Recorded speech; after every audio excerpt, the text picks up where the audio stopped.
আসসালামু আলাইকুম ভিউয়ার্স, আজকে এসেছি আমি মালাই চায়ের রেসিপি নিয়ে। প্রথমে আমি 1.5 কেজি দুধ জাল করে নিয়েছি, জাল করে 1 কেজি করে নিয়েছি। এখন আমি চা পাতি দিয়ে ওটাকে জাল করে নেব। আর ওটা জাল হতে হতে এদিকে আমি এদিকে আমি রুটিটাকে রেডি করে নিচ্ছি। সবগুলো রুটির ভিতরে আমি কনডেন্স মিল্ক ব্রাশ করে নিচ্ছি।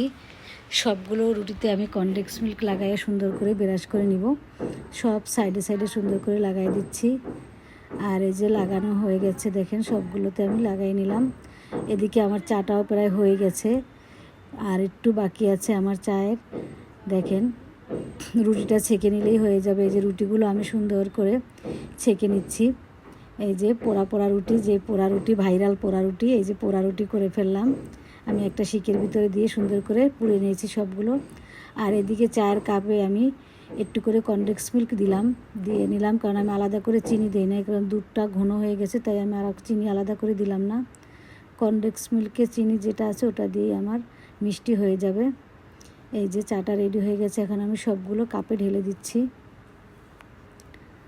একে একে করে সবগুলো কাপে আমি একটু সর দিয়ে দিচ্ছি। দুধের সরটা উঠায় ওটাই আমি ফাটিয়ে সেটাই আমি দিয়ে দিলাম। প্রত্যেকটা কাপের ভিতরে একটু করে দিয়ে দিচ্ছি। এই যে সবগুলোতে দিয়ে দিলাম। এই যে দেখেন, আর এদিকে রেডি হয়ে গেল এই যে আমার মালাই চা। কেমন হয়েছে আমার চাটা সবাই জানাবেন, লাইক করবেন, শেয়ার করবেন। ভালো থাকবেন। আসসালাম।